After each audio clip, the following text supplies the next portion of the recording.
Greg, welcome to Pompey. Just how much does this challenge excite you? Massively. This is a role that I've been aspiring to do for quite some time.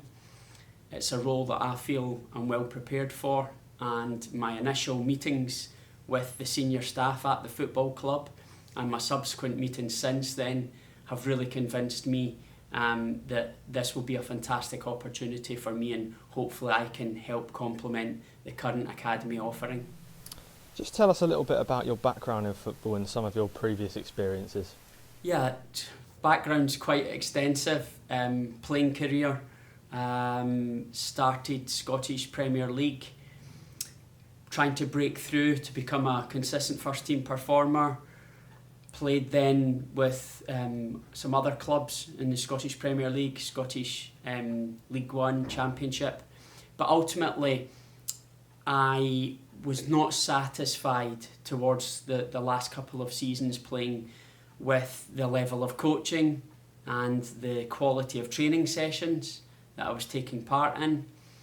I was always very motivated to go down the coaching route. It was something that I was interested in. Obviously my father was involved heavily in coaching, and I think just with going to games, being in a dressing room from probably 4 or 5 years of age, getting taken to, in those days the manager ran everything at the football club. So it was something that I definitely aspired to and went forward with my coaching licences. In addition to that, I was fortunate enough to experience roles within prominent football academies, then a role within a first team setup in Japan, and then probably thought to myself that I really enjoyed working in the development space. So head of coaching role in Scotland, working with the Scottish Football Association, and the benefits that gave me of working with real elite players, not only players that were good at that time, but players that had high potential. And with that came intermittent exposure to working with international squads from the under-16s up to the under-19s. So all of these, experiences, I feel, helped prepare me for moving into the head of coaching role in my last club. And then subsequently since then, undertaking a master's degree to try and support my development further.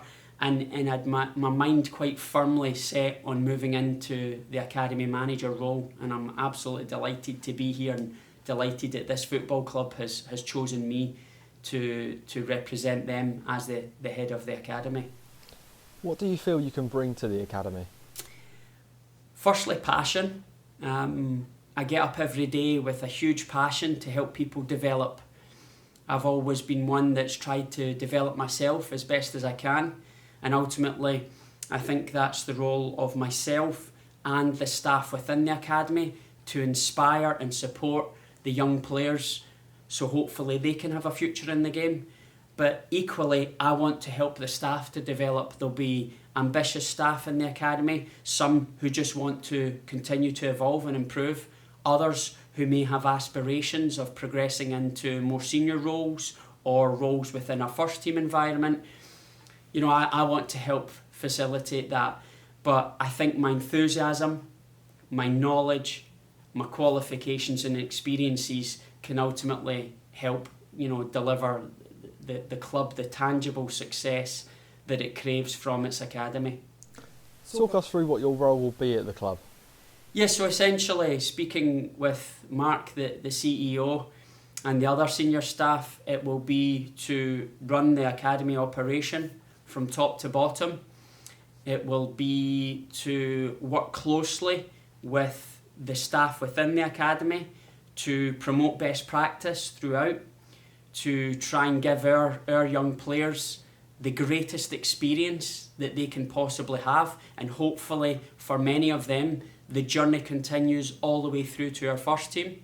But for those that it doesn't, it's vital to me that we manage that process and we give them and their families something memorable, something that gives them life skills and areas of expertise that will suit them for the remainder of their life in whatever vocation they move on to.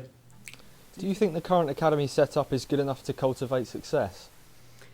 I think any club that is invested in an academy absolutely has an opportunity to delivering success. I think then what's important within that is the people who are operating it, myself included, and the environment that we create for these young people to learn within.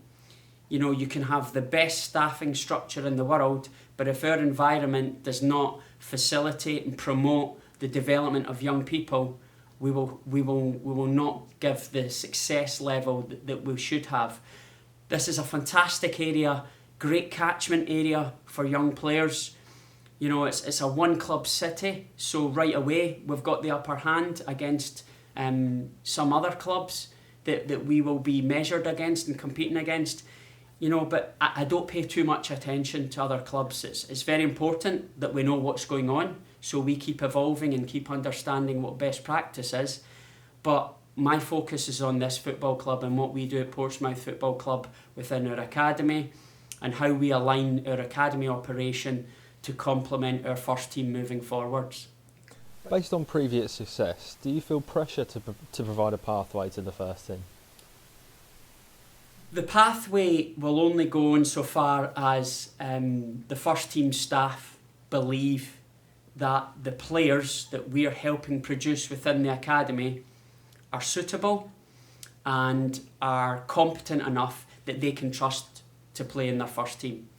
I'm very sure that with the good work that's already been done, allied with perhaps some minor adjustments that we may well undertake over the forthcoming months, that we will help provide our first team with players that they have confidence in, that they trust and they believe in, and equally we give players that trust and belief that this is the right place for them to develop all the way through to the first team.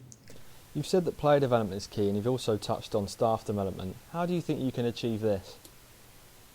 Firstly, in staff terms, if we take staff terms first, I think you achieve it by, speaking and engaging with your staff, getting clear identification on what areas they are motivated within, what areas perhaps that they acknowledge that they need further development in, and what can we put in place as an academy to support that development.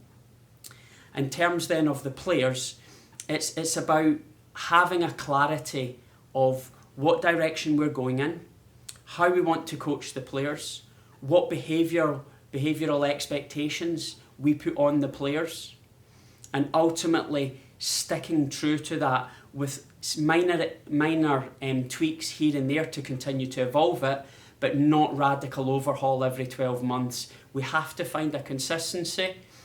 I know that the Sean O'Driscoll, the head of coaching, has now been in situ for a couple of seasons. That's hugely beneficial for me as the academy manager, having someone with his vast experience, knowing that a lot of the infrastructure that Sean's put in place to support player development will be very much cutting edge, will be very much aligned with the beliefs that I share, and I'm looking forward to working with him and the rest of the staff to ultimately give this football club some productivity through its academy and into its first team.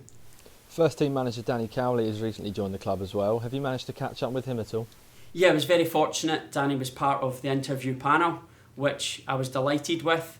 The relationship I see moving forwards is critical, that him and I have a great level of communication, both in terms of making sure that information is flowing from the academy to the first team on how academy players are doing.